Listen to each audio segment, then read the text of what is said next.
di penghujung bulan November, bulan tua ya.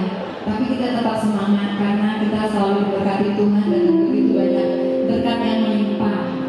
Dan kita mau bangkit berdiri, walaupun kita di sini terdiri dari bermacam-macam ragam rupa persoalan maupun apapun itu, tetapi kita tetap satu di mata Tuhan. Kita tetap dikasihi Tuhan sebagai anak-anak yang terus dicintai Tuhan.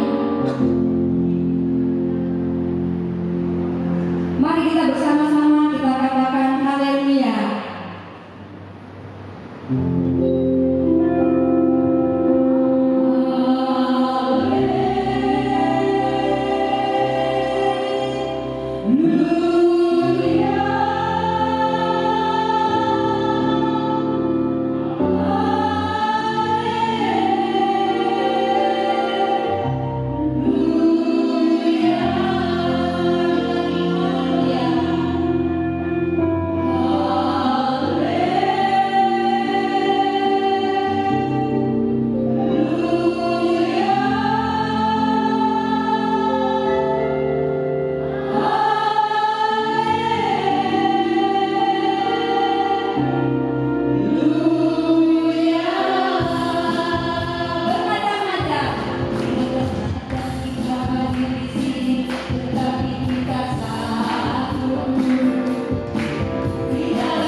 kesaksian kalau kita membawa Tuhan Yesus dalam kehidupan kita. Bapak Ibu yang terkasih, kita mau masuk lebih dalam lagi. Kita mau terus merasakan kebaikan Tuhan yang kita jalani setiap hari. Kita buka dari kemenangan Kristus. Demi nama Bapa, Putra, dan Roh Kudus. Amin. Segala puji syukur hanya bagi-Mu Tuhan, karena kami boleh punya Allah seperti Engkau, dan kami boleh tahu di tempat ini Engkau juga bersama-sama dengan kami. Engkau bisa melihat hati kami, dan biarlah kami terus mengucap syukur untuk semua kebaikan-Mu. Engkau Tuhan yang selalu berikan kami, Engkau yang Tuhan yang telah selamatkan kami. Sungguh Engkau Tuhan yang telah selamatkan kami. Dan selamatkanku. Terima kasih Yesus, Kau Tuhan yang pulihkanku. Terima kasih. Kau Tuhan yang sembuhkanku. Terima kasih Yesus, Kau Tuhan memberkatiku. Terima kasih, Kau Tuhan yang telah selamatkan kami. Kau Tuhan yang selamatkanku. Terima kasih Yesus, Kau Tuhan yang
selalu berjalan bersama kami. Sungguh besar Engkau ya Tuhan. Kami punya Engkau Allah yang hebat, dahsyat dan luar biasa. Engkau hebat, berjaya setiap saat. Engkau menuntun kami untuk hidup di dalam terang dan kasih Tuhan. Semua Engkau berkuasa di bumi dan di surga, di kanan dan selamanya.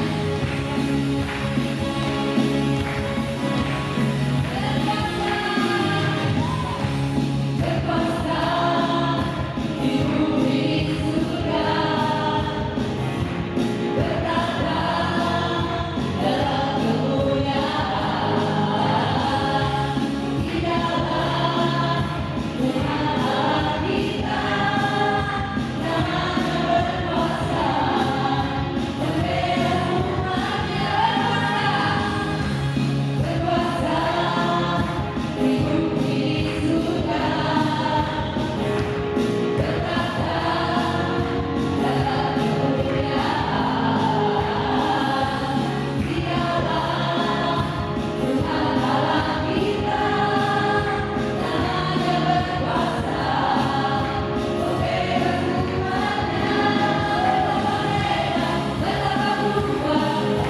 betapa kuat Allah kita. Dia berjaya atas segala perbuatannya. Betapa hebat,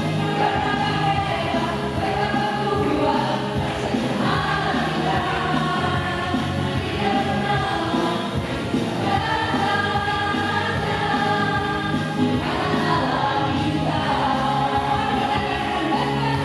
kita. Dia bernama berkuasa di bumi surga, bertata dalam kemuliaan. Di dalam Tuhan Allah kita, namanya berkuasa, membela umatnya. Betapa hebat, betapa kuat Allah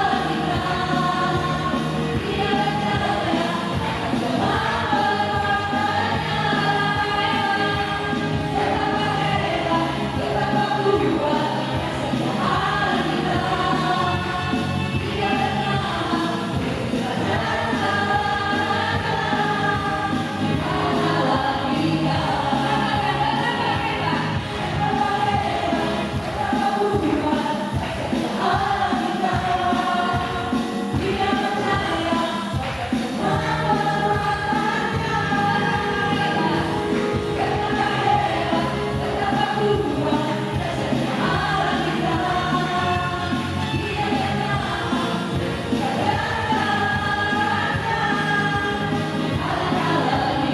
Dia bernama Allah kita.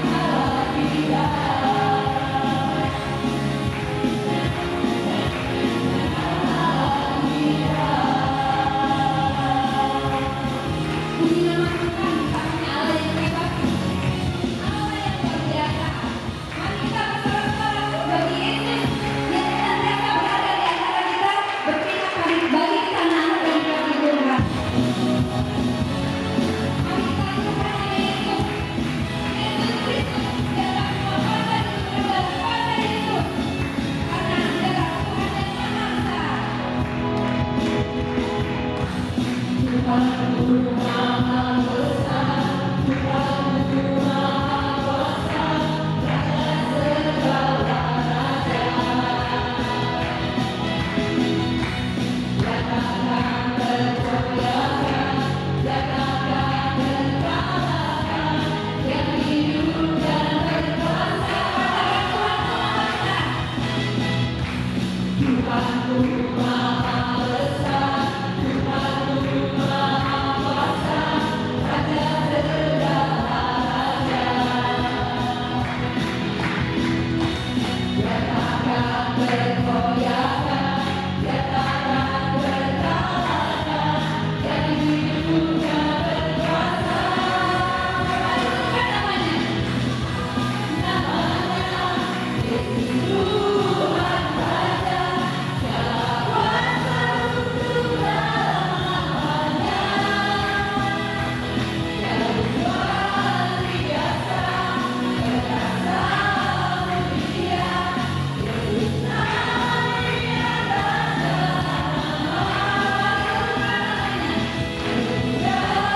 dan kami bisa pulang dari tempat ini dengan sukacita sejati yang hanya daripada saja. Kemudian kepada Bapa, Putra dan Roh Kudus, seperti pada permulaan, sekarang, selalu dan sepanjang segala abad. Amin. Kepada Ibu Linda kami persilakan.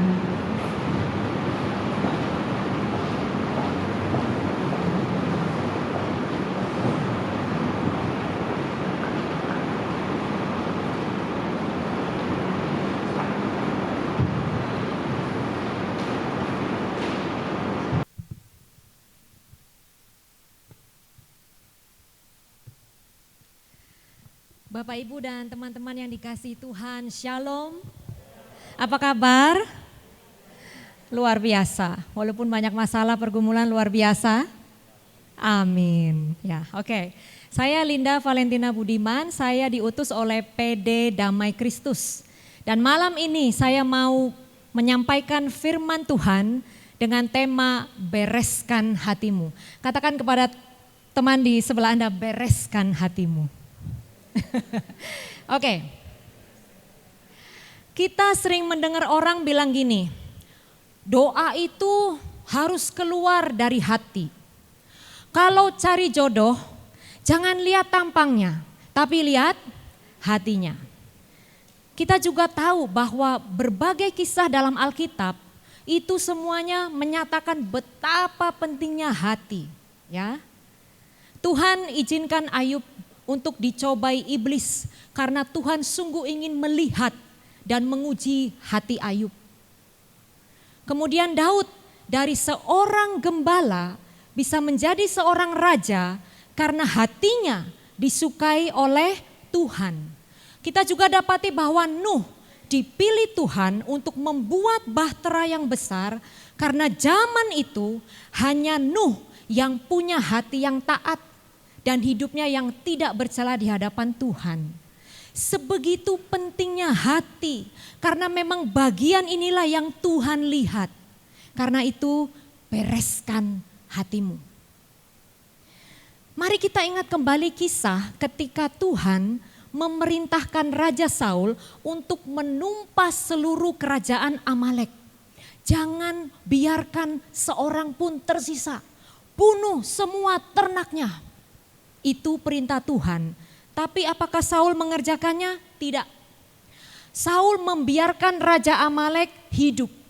Dan Saul beserta rakyat mengambil semua ternak yang baik. Yang dagingnya tambun. Ya. Akibatnya Tuhan marah. Tuhan meninggalkan Saul. Dan Tuhan mengutus Samuel untuk datang ke rumah Isai, ayah Daud, agar mengurapi salah satu anak Isai menjadi raja menggantikan Saul. Mari kita baca sepenggal kisahnya dalam 1 Samuel 16 ayat 6 dan 7. Ketika mereka itu masuk dan Samuel melihat Eliab, lalu pikirnya, sungguh di hadapan Tuhan sekarang berdiri yang diurapinya. Tetapi berfirmanlah Tuhan kepada Samuel, janganlah pandang parasnya atau perawakan yang tinggi, sebab aku telah menolaknya. Baca sama-sama. Bukan yang dilihat manusia, yang dilihat Allah. Manusia melihat apa yang di depan mata, tetapi Tuhan melihat hati. Sekali lagi, Tuhan melihat hati. Manusia itu lebih tertarik melihat apa yang kelihatan, betul? Makanya ada bahasa iklan, kesan pertama begitu menggoda. Kita ini cuma bisa menilai orang dari casing luarnya aja, dari rupa dan penampilannya. Coba kalau bapak-bapak lihat wanita cantik, dari casing luarnya aja, cantik, ya kan? Sebaliknya kaum wanita kalau ngelihat pria yang tampan, ya enggak? Kita menilai orang dari casing luarnya aja. Karena dalamnya laut bisa diukur, tapi dalamnya hati seseorang, siapa yang tahu? Akan tetapi Tuhan jauh lebih tertarik untuk melihat yang tidak kelihatan, yaitu hati kita. Karena rupa dan penampilan kita bisa menipu mata manusia. Tapi hati kita nggak bisa menipu mata Tuhan. Karena Tuhan sangat tertarik melihat apa yang ada dalam hati kita, kita harus bisa menjaga hati, bereskan hati kita. Seperti dikatakan dalam Amsal 4 ayat ke-23, dikatakan demikian. Jagalah hatimu dengan segala kewaspadaan, karena dari sanalah terpancar kehidupan. Kita harus menjaga hati dengan segala kewaspadaan. Artinya apa? Jaga hati dengan baik. Jaga hatimu dengan sungguh amat baik. Mengapa? Dikatakan karena dari sanalah terpancar kehidupan. Hati kita sungguh akan menentukan hidup kita. Kalau hati kita baik, hidup kita juga akan baik. Amin. Tapi kalau hati kita jahat, hati kita tidak baik, hidup kita juga akan tidak baik. Ibaratnya seperti pohon yang tidak baik akan menghasilkan buah yang tidak baik. Makanya nggak heran orang yang bebal akan sangat sulit berubah. Karena apa? Hatinya kebal terhadap segala nasihat dan teguran yang baik. Begitu pula orang yang hatinya kalau sudah berubah menjadi pahit, perkataannya juga pahit seperti kopi tanpa gula. Membuat orang yang mendengarnya cekit-cekit. Saudara, ini serius. Orang yang hatinya sudah berubah menjadi pahit, perkataannya juga pasti nyelekit. Saya kenyang hidup dengan orang yang kepahitan. Dulu suami saya hidup dalam kepahitan yang luar biasa. Dia enggak mampu mengampuni ayahnya. Berpuluh-puluh tahun hatinya pahit. Siapa yang jadi korban? Saya dan mama mertua. Haleluya. Ya. Bertahun-tahun saya alami itu. Saya bilang, Tuhan, saya juga cuma manusia. Enggak kuat. Saya orangnya tuh enggak bisa melawan. Kalau suami dar der dor, saya cuma ya. Dalam hati Tuhan, saya mengampuni. Tuhan, kuatkan. Haleluya. Oleh karena kasih karunia Tuhan, Tuhan membuka hati suami saya. Dan oleh karena firman Tuhan tentang pengampunan, suami saya dimampukan untuk mengampuni ayahnya. Sekarang suami saya sudah berubah, perkataannya lebih bijaksana. Maka saudara, hati-hati, bereskan hatimu. Jangan sampai berubah menjadi pahit. Karena kalau sudah pahit, percaya, Anda hanya akan menyakiti orang-orang di sekitar Anda. Entah itu pasangan hidup, entah itu orang tua, entah itu anak-anak. Jangan sampai hati berubah menjadi pahit. Amin. Kemudian, itu pohon yang tidak baik, buahnya juga akan tidak baik. Sebaliknya, pohon yang baik akan menghasilkan buah yang baik. Kalau hati kita baik, percaya deh, pikiran juga baik. Orang kalau pikirannya baik itu selalu diisi dengan hal-hal yang positif. Makanya jangan pernah beri makan kepada pikiran kita dengan sesuatu yang bisa membuat kita menjadi berdosa. Artinya pandai-pandailah memfilter apa-apa yang boleh masuk dan tidak boleh masuk ke dalam pikiran kita. Contoh kecil, di WA. Kalau ada kelompok reuni, saya percaya kan gak semuanya satu iman, betul? Dan saya percaya pasti ada aja orang-orang yang dalam tanda kutip nakal. Suka kirim gambar yang boten-boten. Maaf, pernah ada kirim video yang maaf porno. Jangan pernah klik, jangan buka-buka. Hanya demi memenuhi rasa penasaran dalam hati kita. Pasangan enggak lihat, Orang tidak lihat tapi Tuhan melihat bagaimana sikap hati kita. Dari hati yang baik akan keluar perkataan yang baik. Orang kalau hatinya baik, perkataannya itu enggak menghakimi, tapi lebih memahami. Orang yang hatinya baik, perkataannya jujur, enggak melantur, perkataannya enggak meleter, tapi memfilter. Dia tahu mana-mana perkataan yang pantas diucapkan dan yang tidak. Orang yang hatinya baik, perkataannya itu bijak, enggak menginjak. Perkataannya enggak memfitnah, tapi beramanah, selalu menyenangkan telinga siapa saja yang mendengarkan. Karena perkataannya penuh kasih karunia Tuhan. Itu orang kalau hatinya baik. Dari hati yang baik akan juga melahirkan perbuatan-perbuatan baik. Orang kalau hatinya murni, hatinya baik, hatinya bersih, akan suka menebar banyak kebaikan. Dia akan suka banyak memberi, suka untuk menolong, suka untuk peduli, dan suka untuk memberkati banyak orang. Seharusnya orang-orang Kristen yang sudah tahu kebenaran punya hati yang demikian. Amin. Tapi faktanya banyak orang Kristen yang tidak mau jaga hati. Jangan diaminkan. Banyak orang Kristen yang hatinya tidak mau dijaga. Justru orang Kristen lebih memilih jaga hal-hal lain dalam hidupnya yang dianggap jauh lebih penting daripada sekedar urusan menjaga hati.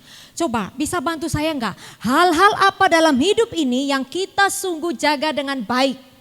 Apa? Harta. Betul? Setuju? Iya dong.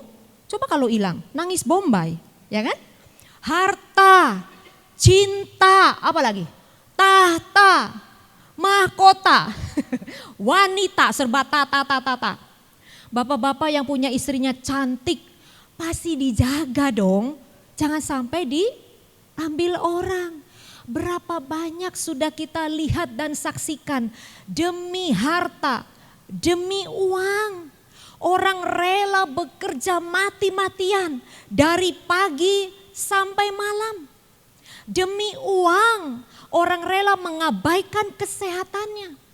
Demi uang, banyak suami yang gak inget sama istri yang lagi nunggu di rumah. Orang kalau hanya mengejar uang akan berhenti kalau dia sakit. Tapi selama tubuhnya sehat, terus yang dikejar harta.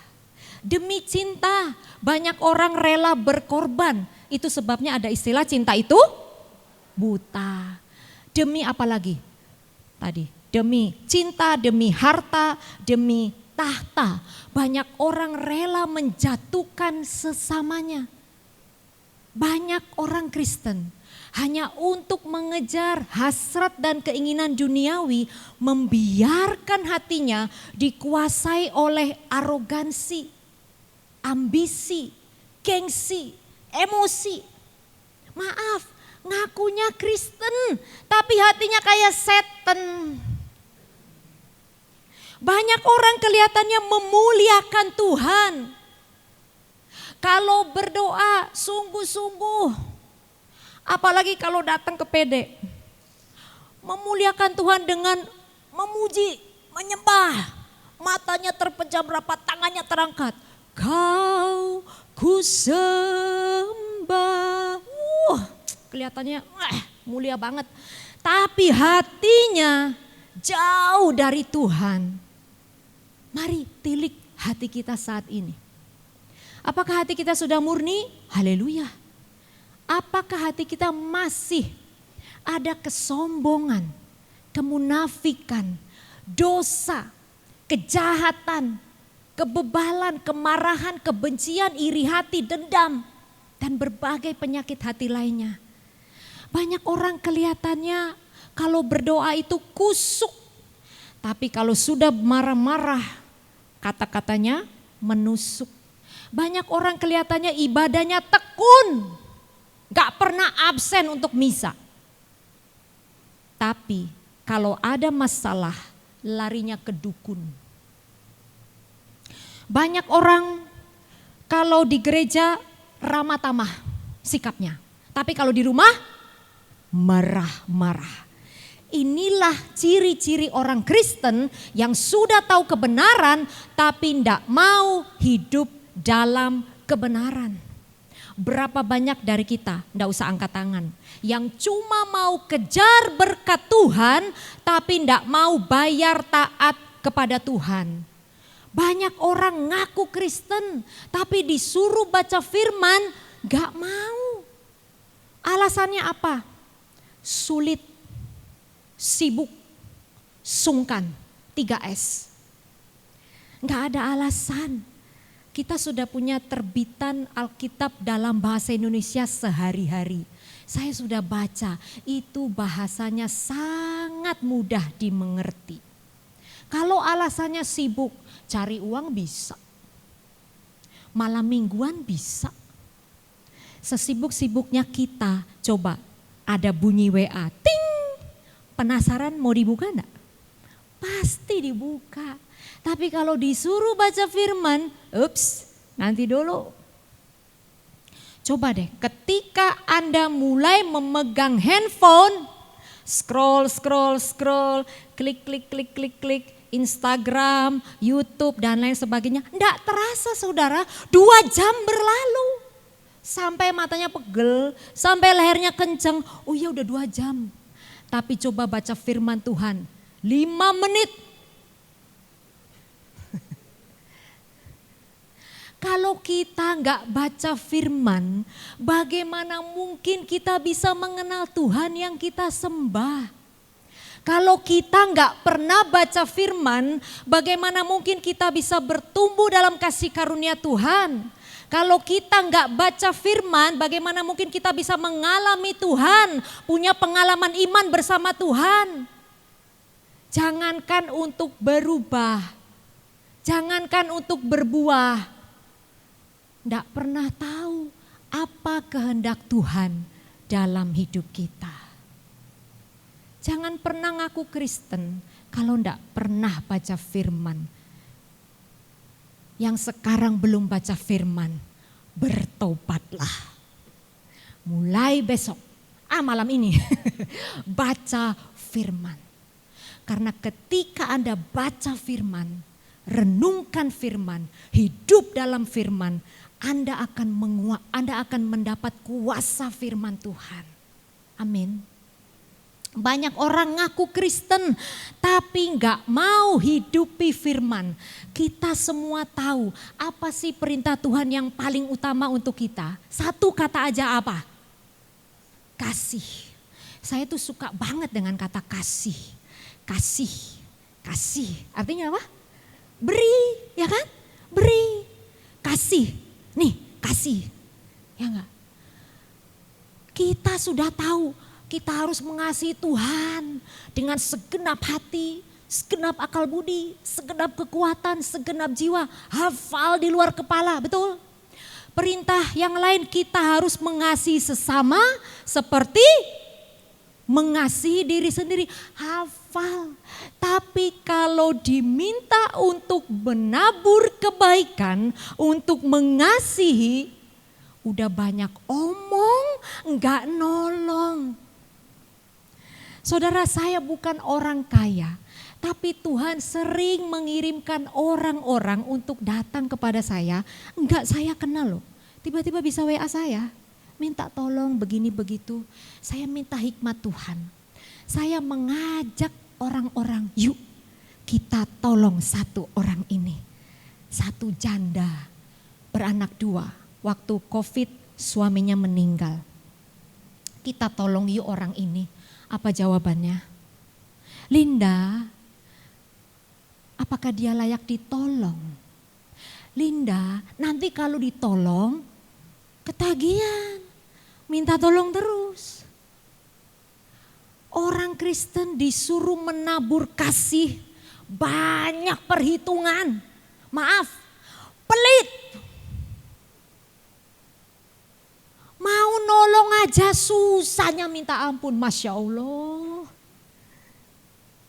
Tuhan saja nolong kita, enggak lihat masa lalu kita. Tuhan ajarkan kepada saya, kalau kita mau nolong orang, ndak usah lihat masa lalunya. Linda dulu dia kan di penjara, Linda dulu dia kan banyak nipu. Hei, saya bilang, lihat yang sekarang. Dia butuh bantuan, kita bantu dia. Ndak usah lihat masa lalunya. Coba kalau Tuhan menolong kita, Tuhan lihat masa lalu kita. Ada yang ditolong sama Tuhan di sini? Ndak ada. Karena kita semua orang berdosa. Tuhan ajarkan, walaupun orang yang minta tolong membohongi kita misalnya, menipu kita, tapi selama kita punya motivasi menolong, tulus ya, percaya kebohongan itu akan diubahkan oleh Tuhan menjadi berkat yang melimpah untuk kita. Amin. Jadi kalau nolong orang, ndak usah pakai matematika, ndak usah hitung-hitungan, ndak usah ngelihat dulu dia pernah ngebohongin gue, ndak usah. Ingat, kalau kita menolong orang, kita itu memiutangi Tuhan. Itu bukan kata saya, itu kata firman Tuhan. Jadi saya percaya kalau ada orang datang meminta bantuan, jangan pernah nolak, karena disitulah Tuhan menguji hati kita. Kita ini mau bermurah hati atau tidak? Kita mau mengasihi atau tidak? Kita mau memberi yang kita punya atau tidak? Nggak usah pikir, aduh saya juga lagi nggak punya Tuhan. Percaya, saya sudah banyak mengalami berkat Tuhan. Ketika saya memberi dalam kekurangan, percaya Tuhan itu baik, Tuhan itu enggak buta, Tuhan selalu melihat hati kita. Amin. Banyak orang ngaku Kristen tapi kalau mendengarkan firman hanya pilih yang menyenangkan telinganya. Kalau firman Tuhan berbicara berkat, haleluya. Tapi kalau firman berbicara standar, engkau kudu begini, engkau kudu begitu, haleluya.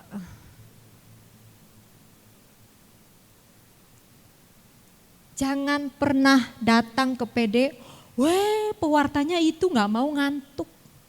Jangan. Tidak ada firman Tuhan yang sia-sia. Percaya deh, kita selalu akan mendapatkan sesuatu dari para pewarta firman. Banyak orang suka mendengarkan khotbah, suka mendengarkan firman, tapi hidupnya gak berubah. Perkataannya pedas, sama. Perilakunya gak berubah. Sebelum dan sesudah dibaptis gak ada bedanya. Banyak orang Kristen seperti itu. Dan yang lebih parah karena gak mau jaga hati, banyak orang yang hatinya masih tertawan, masih terbelenggu dengan penyakit-penyakit hati. Tinggi hati, iri hati, panas hati, gelap hati, tawar hati, sakit hati. Yuk bereskan hati kita. Kenali hati kita. Tilik hati kita saat ini. Seruan Daud kiranya menjadi doa kita bersama. Kita baca Mazmur 139 ayat 23. Selidikilah aku ya Allah, kita baca sama-sama. Dan selamilah hatiku, ujilah aku dan ketahuilah pikiran-pikiranku.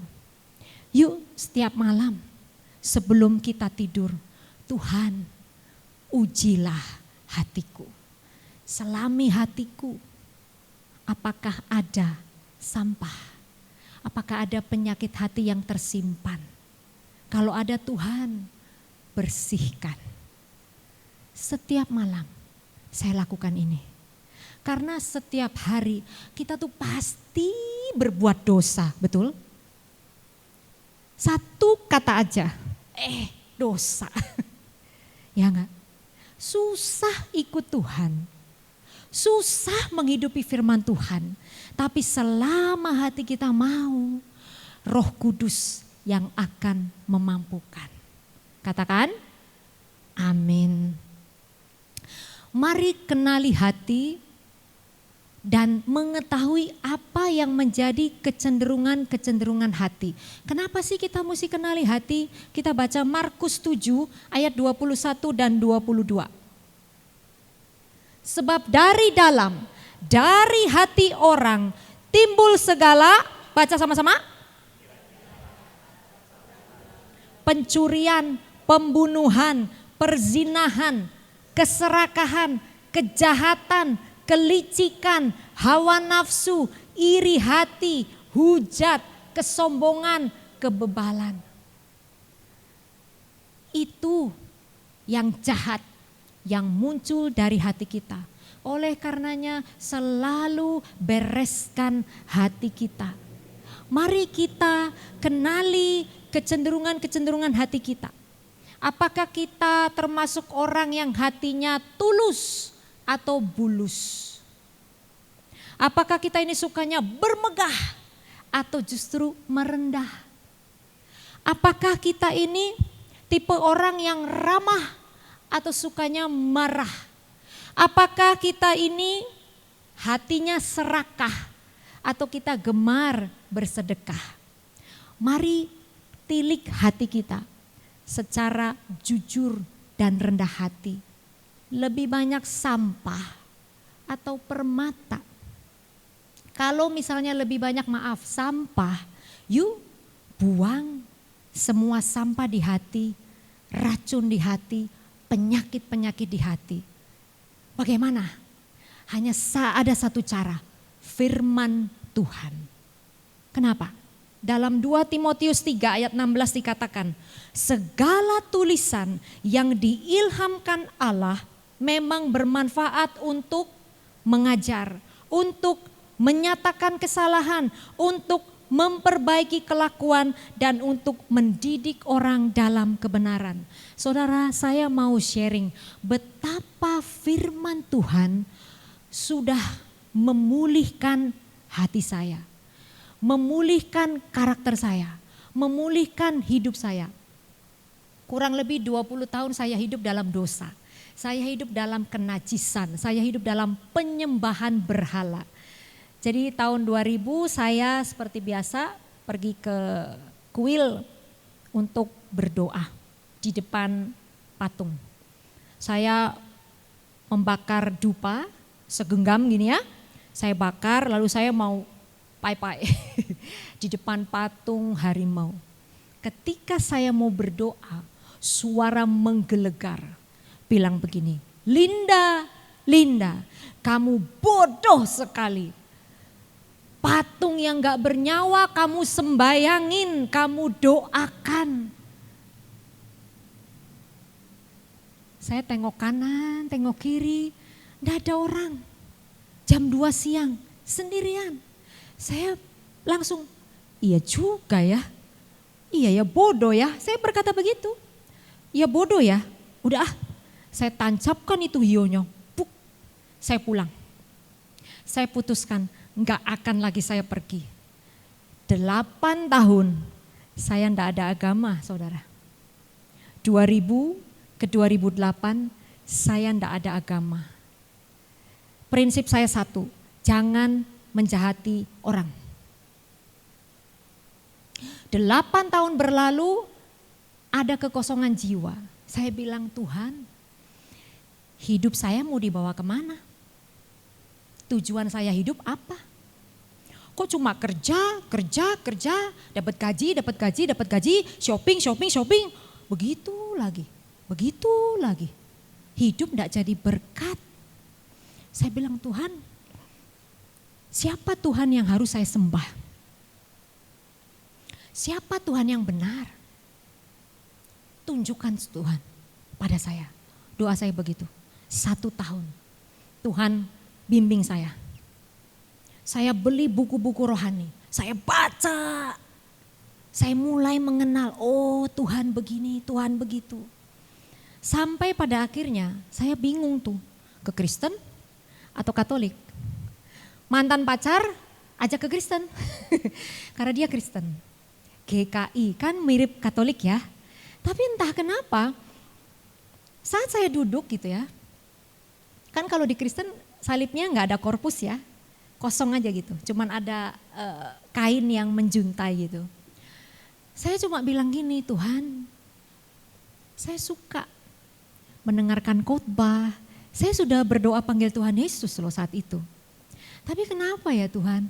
Kayaknya saya bukan di sini. Tolong Tuhan, saya di mana? Lalu saya waktu itu masih bekerja di sebuah universitas dan ada kapel Santo Belarminus ya, Universitas Sanata Dharma. Saya jam 2 siang, lagi-lagi jam 2 siang. Saya datang sendiri, saya seorang diri. Saya duduk di tengah gitu ya. Saya cuma pandangin korpus Yesus. Saya pandangin patung Bunda Maria, patung Yesus, saya nyalakan lilin. Saya berdoa begini, Tuhan, apakah Tuhan mau saya di sini? Langsung dijawab. Ada sebuah perasaan apa ya, saya nggak bisa cerita karena ini pengalaman pribadi saya ya. Saya nggak bisa katakan itu seperti apa rasanya, tapi saya percaya, oke Tuhan, saya mau ikut Tuhan. Besoknya saya ke Romo, saya mau ikut pelajaran agama Katolik. Romonya heran, hah kamu gak salah, kamu gak kerasukan kan? Enggak Romo, saya belajar setahun, enggak dapat apa-apa. Gak ngerti, Romonya ngomong apa, gak ngerti. Saya setia aja ikuti prosesnya. Ketika di gereja saya masih berdosa. Saya masih jatuh bangun dalam dosa setelah dibaptis 2010. Saya masih jatuh bangun dalam dosa. Akhirnya 2011 bulan November saya di ruang kerja di depan laptop. Saya lagi diem aja. Tiba-tiba ada suara yang lembut yang berkata di hati saya. Suara itu bertanya begini, Linda, apakah engkau mau mengikut aku? Kalau engkau mau mengikut aku, tinggalkan semuanya. Berat saudara. Saya saat itu di puncak karir saya. Saya saat itu berada di zona nyaman saya.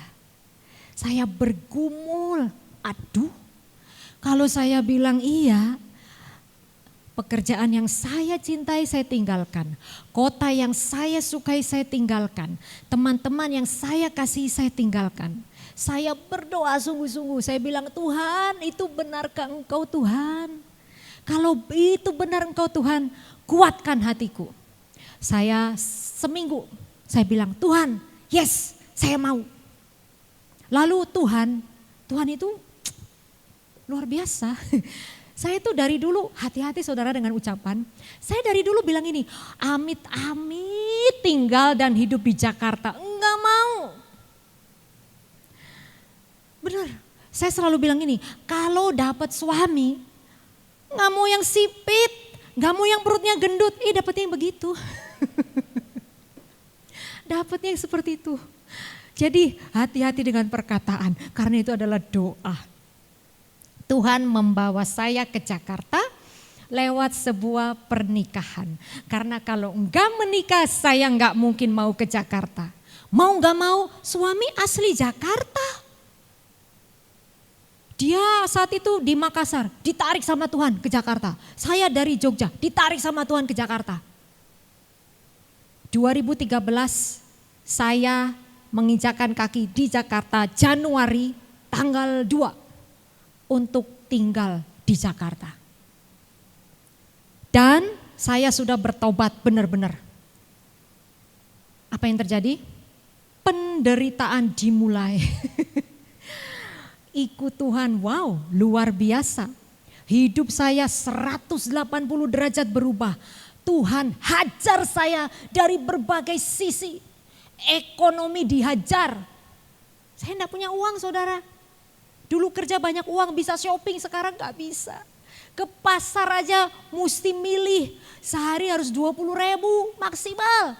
Kalau enggak makan. Tuhan hajar saya dari sisi pekerjaan. Tuhan biarkan saya dihina orang, dipandang sebelah mata, pokoknya diejek orang, dikucilkan. Belum lagi Tuhan hajar saya dari rumah tangga. Punya suami yang kepahitan dulu. Masya Allah. Saya bilang, Tuhan, ikut Tuhan kok susah ya. Saya seperti orang Israel yang dari Mesir ke Kanaan. Saya berkeluh kesah saudara, saya nangis, saya bilang Tuhan tahu begini saya tidak mau ke Jakarta. Saya bilang Tuhan saya mau balik aja ke Jogja.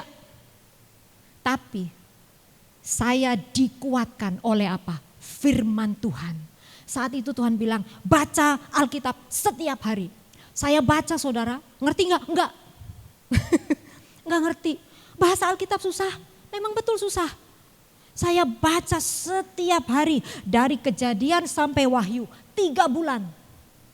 Sesudah itu Tuhan bilang baca lagi, baca ulang, baca ulang, baca ulang. Saya baca setiap kali saya mau jatuh, setiap kali saya tidak kuat.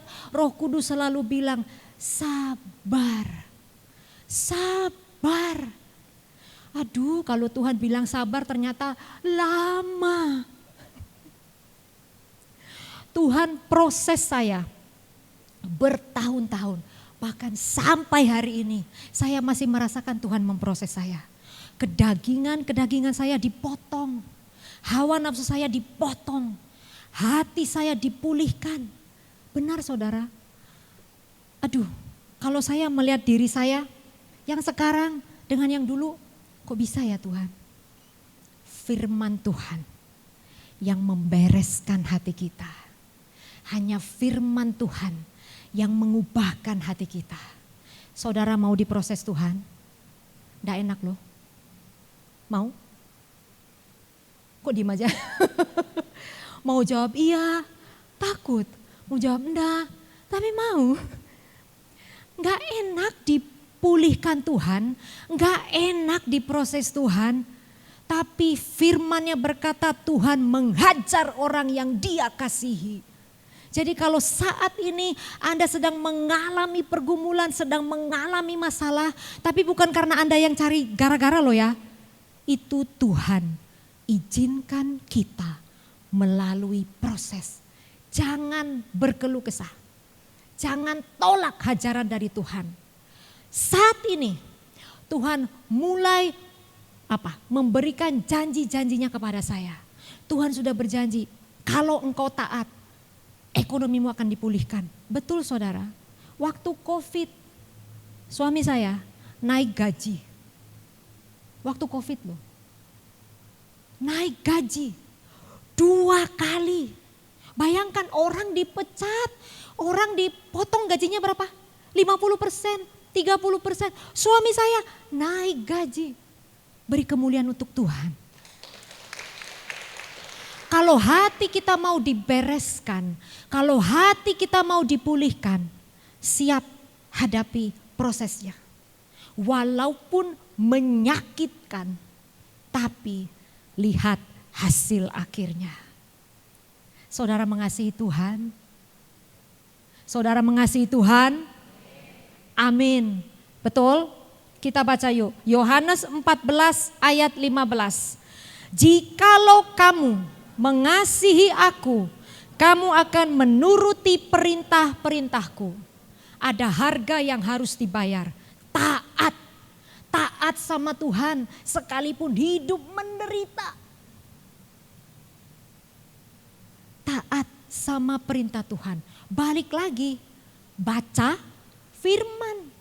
Renungkan firman, hidupi firman, taati firman. Kita akan mendapat penggenapan janji-janji Tuhan.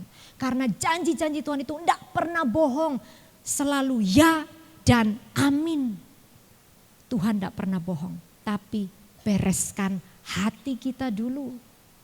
Yuk kita ingat kembali ketika Anda dulu pernah jatuh hati dengan pasangan. Yang sekarang menjadi suami atau istri.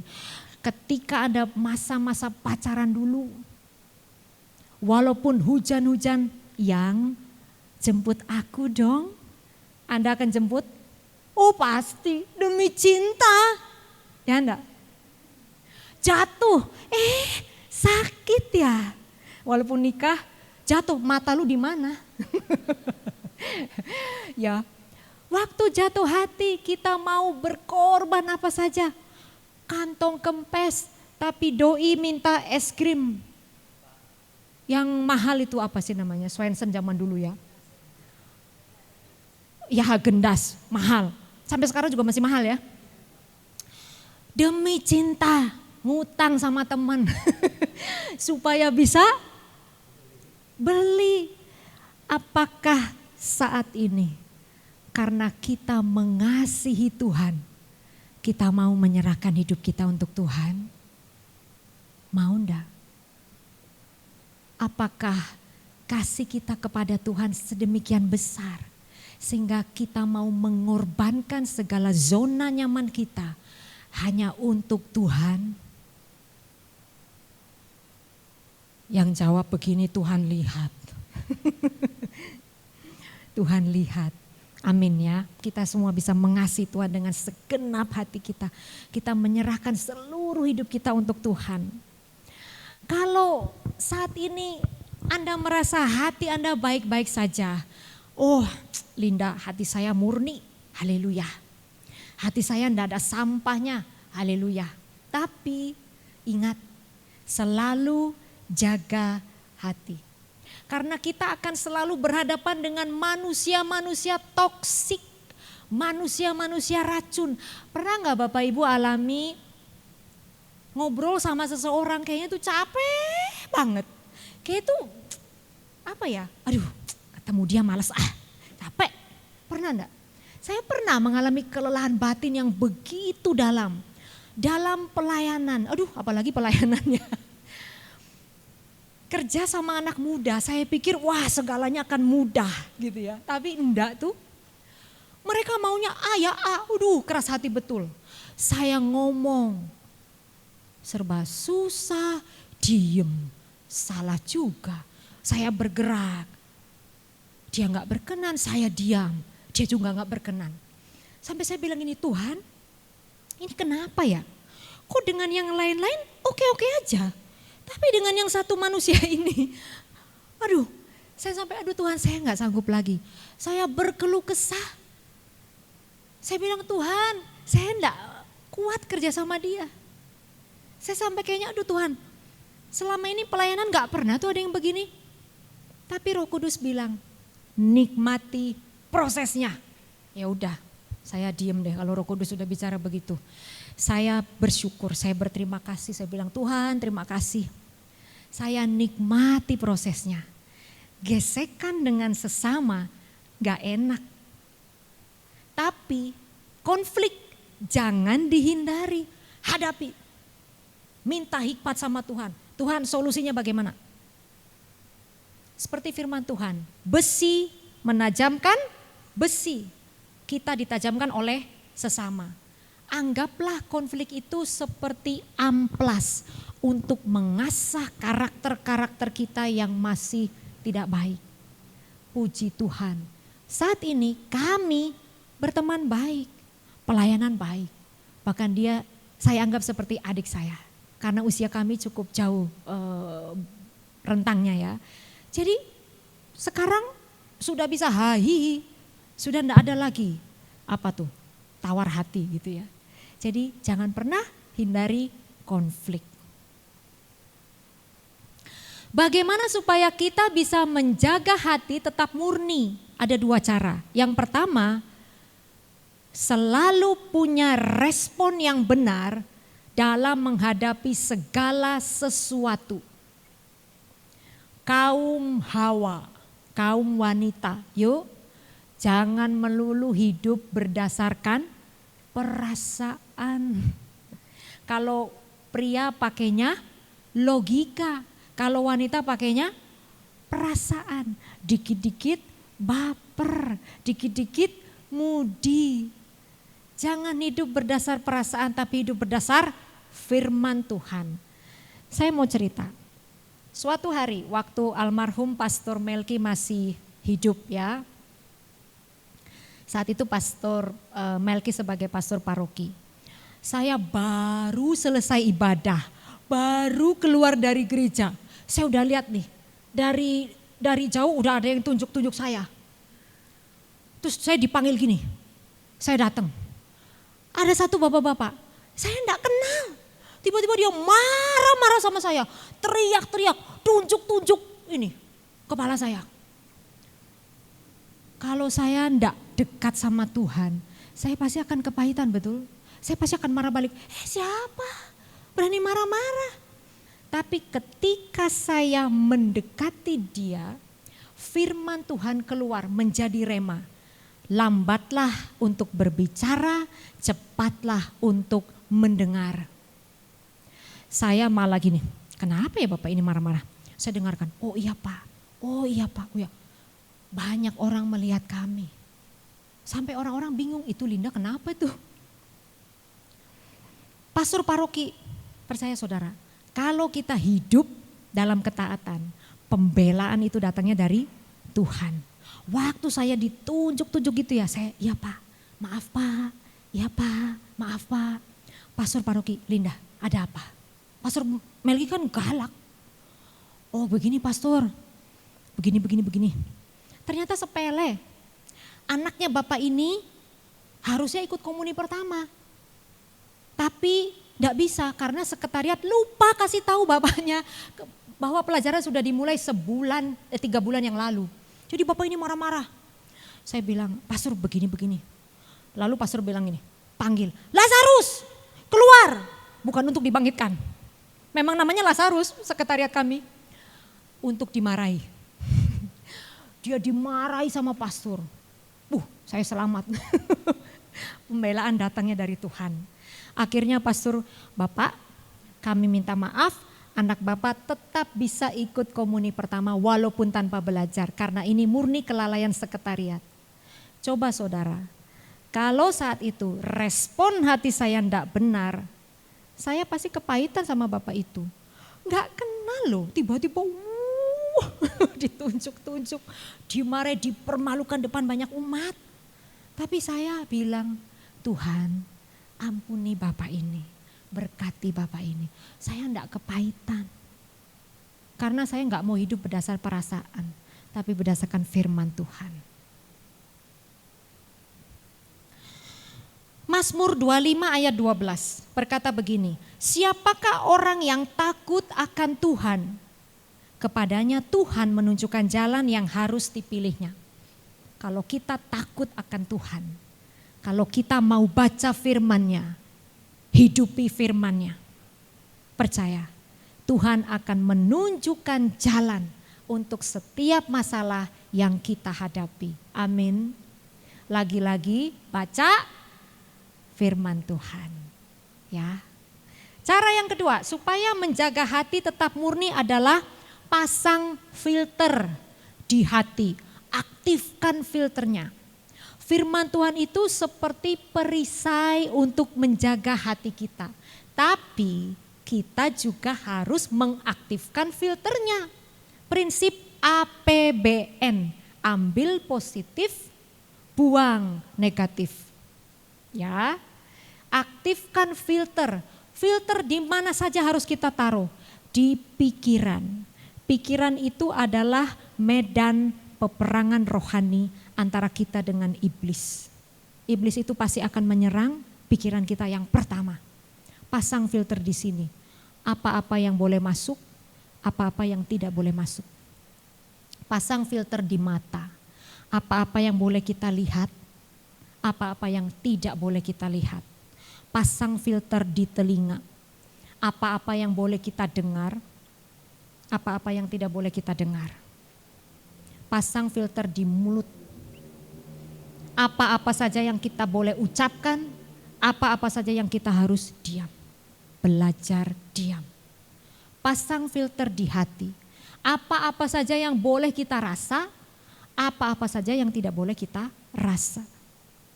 Itu menjaga hati, bereskan hati. Saya mau tutup dengan ini. Mari saudara, bereskan hati kita. Kenali hati kita. Ketahui apa yang menjadi kecenderungan hati kita. Jangan biarkan penyakit hati tumbuh subur di hati kita. Hati kita ini ibarat seperti tanah. Tanah hanya akan menghasilkan yang ditanam. Kalau kita menabur benih mangga, tanah itu akan menumbuhkan pohon mangga. Demikian pula dengan hati kita. Kalau kita menabur kebencian, dendam, kepahitan, maka akan tumbuh akar kepahitan. Tapi kalau kita menebar kebaikan, kasih, maka akan tumbuh kebaikan. Amin. Mari kita rajin merenungkan firman Tuhan. Jangan sekedar membaca, merenungkan, stop, no. Sesudah merenungkan, lakukan. Lakukan firman Tuhan. Maka seumur hidup kita, Tuhan akan menyertai kita. Perkenanan Tuhan jauh lebih penting dari harta, dari cinta akan sesama, dari segala-galanya. Amin. Mari bereskan hati kita. Pasang filter apa yang kita pikir, yang kita dengar, yang kita lihat, yang kita ucap, yang kita rasa. Ambil positif, buang negatif. Amin. Mari kita berdoa bersama. Bapa di surga, terima kasih untuk firman-Mu yang boleh ditaburkan ke dalam hati kami saat ini. Tuhan, ajar kami untuk berani membuka hati kami dan merasakan kuasa firman-Mu Tuhan yang bisa mengubahkan segala hati kami yang mungkin saat ini masih penuh dengan sampah daripada permata. Tuhan, kami mau punya hidup yang sungguh berkenan di hadapan-Mu. Kami sungguh mau punya hati yang menyenangkan hati-Mu. Kami sungguh mau punya hati yang murni Tuhan. Supaya kami boleh mengalami penggenapan akan firman-Mu, penggenapan akan janji-janji-Mu Tuhan. Biarlah hidup kami boleh dipulihkan Tuhan. Biarlah hubungan kami boleh dipulihkan Tuhan. Biarlah segala sakit penyakit kami boleh Engkau pulihkan Tuhan. Sebab Engkau melihat hati. Sebegitu pentingnya hati kami di mata-Mu Tuhan. Saat ini Tuhan, selidiki hati kami. Selami hati kami Tuhan. Sunat hati kami Tuhan. Apabila masih terdapat dosa dan kejahatan. Jangan biarkan hati kami dipenuhi oleh yang jahat. Tetapi biarlah firman Tuhan saja yang boleh memenuhi hati kami dan bertumbuh subur di dalam hati kami. Tuhan, Engkau sungguh mulia. Terima kasih Allah Bapa. Terima kasih Allah Yesus. Terima kasih Allah Roh Kudus. Segala kemuliaan bagi-Mu Tuhan kini dan sepanjang segala masa. Amin. Terima kasih, Tuhan Yesus memberkati.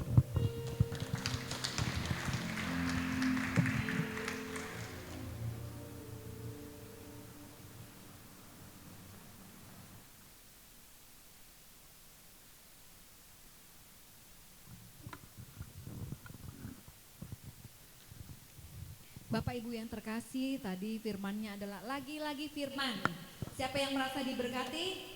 Lagi-lagi firman. Firman itu ya dan amin. Itu sangat meneguhkan hati saya. Terima kasih Ibu Linda untuk kuartaan hari ini. Biarlah Tuhan memberkati kehidupan keluarganya, pelayannya dan semuanya yang diberkati Tuhan selalu. Yang saya rasakan tadi bahwa kita harus bisa membereskan hati, membuang sampah-sampah dalam hati kita. Dan kita akan jadikan itu berlian. Mari kita bangkit berdiri. Kita mau persembahkan persembahan kita pada hari ini untuk persekutuan doa tercinta kita. Untuk yang warna biru itu persembahan untuk makan siang Dekanat Barat 1 bersama anak-anak yang berkebutuhan khusus. Yang warna merah untuk persekutuan doa kita tercinta.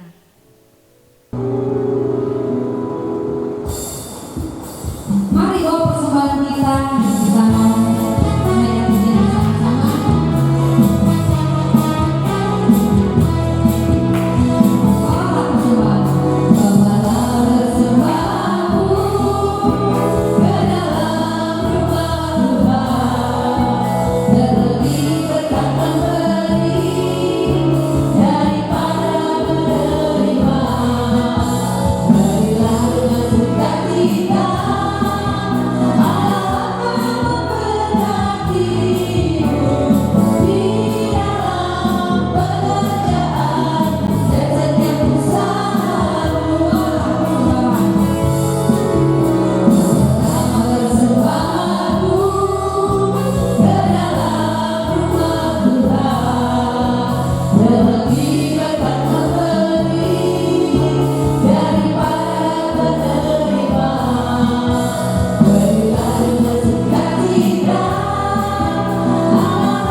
Luar biasa sesungguhnya.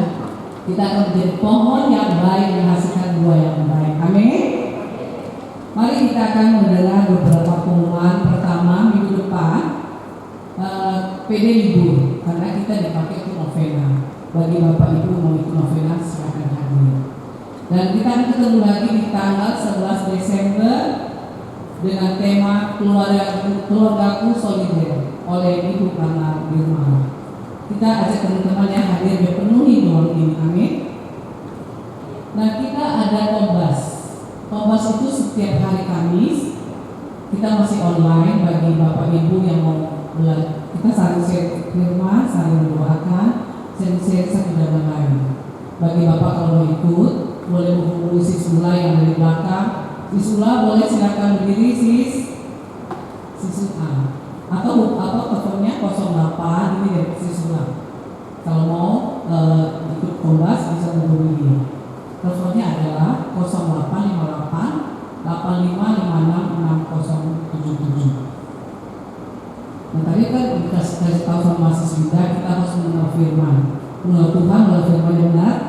Kami ada membuka grup untuk baca firman bersama, namanya Asik Baca Alkitab. Bagi Bapak Ibu yang mau ikut join, kita masih buka dari orang baru, siapapun juga itu boleh ikut, di mana aja berada, boleh daftar melalui siswa yang tadi yang hadir di belakang itu.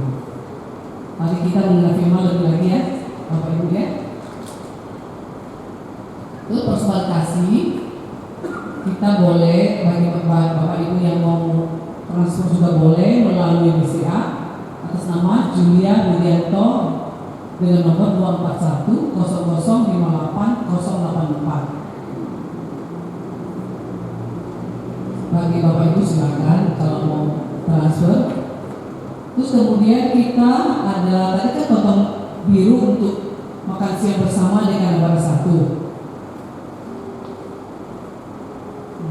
Kita juga menerima sembako berupa kecap, gula, beras.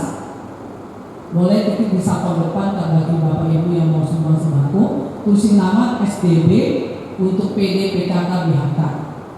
Kita akan ada tanggal 6 Januari bagi teman-teman kita yang ada sekolah di Tri Asi. Dan juga boleh bagi ibu, bapak ibu yang transfer ke Julia Budianto juga 241 0058 084. Transfernya pakai belakang tanggal 21, contohnya 100 10001. Itu buat makan siang bersama dengan anak-anak. Nah, bagi Bapak Ibu yang punya wujud mau didoakan, boleh WA ke 0896 0111 1397. Kami akan membawakan doa itu pada hari Rabu pada saat kami evaluasi dan meeting bersama. Nah, saya mau sapa, apakah hari ini ada orang baru yang Tuhan tambahkan? Silakan berdiri saja. Nanti ada souvenir dan kupon yang akan dikasihkan teman saya. Silakan Bapak Ibu. Selamat Bapak Ibu. Terima kasih untuk kedatangannya Bapak Ibu. Terima kasih. Dan waktu kalau kita masuk ke depan, biasanya ada setuju doa. Itu boleh ditulis tadi masuk kotak. Kita akan didoakan oleh pendoa. Oleh pewarta, habis itu akan dibaca di bawahnya. Jadi bagi Bapak Ibu yang punya wujud, boleh silakan tulis sebelum PD mulai. Terus kami ada berbagi konsumsi. Kita kan tiap hari, tiap pulang itu kita dapat konsumsi betul pasnya. Bagi Bapak Ibu yang kedera hatinya, minggu besok saya mau nih, itu boleh menghubungi tim Vina di nomor 0858 900 83889. Sisvina boleh berdiri. Ini orangnya kalau mau ya, silakan. Cukup sekian, terima kasih Tuhan memberkati.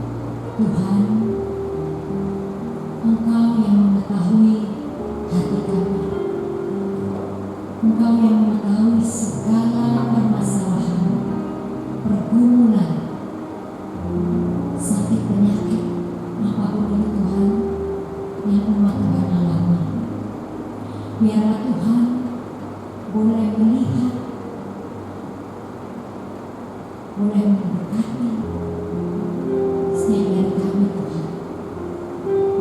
Tambahkanlah iman kami Tuhan, supaya kami boleh terus mengalami kasih Tuhan. Kami percaya Engkau adalah Allah yang tidak terbatas karena kasih Tuhan. Biarlah Tuhan yang menyembuhkan, Tuhan yang memulihkan, karena kami percaya Tuhan, dengan iman kami akan diselamatkan. Tuhan, biarlah Tuhan yang mengetahui waktu yang tepat untuk menjawab segala doa-doa yang umat-Mu berikan. Tuhan tahu waktu yang terbaik, dan biarlah Tuhan Tuhan semakin memberkati hidup kami. Tuhan, Engkau Allah yang berkasih, Allah yang ajaib. Kami selalu mengandalkan-Mu Tuhan. Kami selalu menaruh harapan dalam-Mu Tuhan. Biarlah Tuhan saat ini semuanya oleh Tuhan pulihkan. Di dalam nama Yesus Kristus Tuhan, kami selalu percaya. Kami selalu mengucap syukur Tuhan. Dan kami selalu mau memberikan segala hidup kami untuk boleh Tuhan pulihkan dan sembuhkan. Terima kasih Tuhan. Terima kasih Tuhan. Haleluya. Haleluya. Haleluya. Dalam nama Bapa dan Putra dan Roh Kudus. Amin. Terima kasih Bu Linda. Bapak Ibu terkasih, mari kita bagi berdiri sampai jumpa minggu depan, dan kita masih punya tugas membawa teman-teman kita, saudara-saudari kita terkasih, dan kita akan terus bersekutu minggu depan di tempat ini di jam yang sama. Kiranya Engkau memberkati kita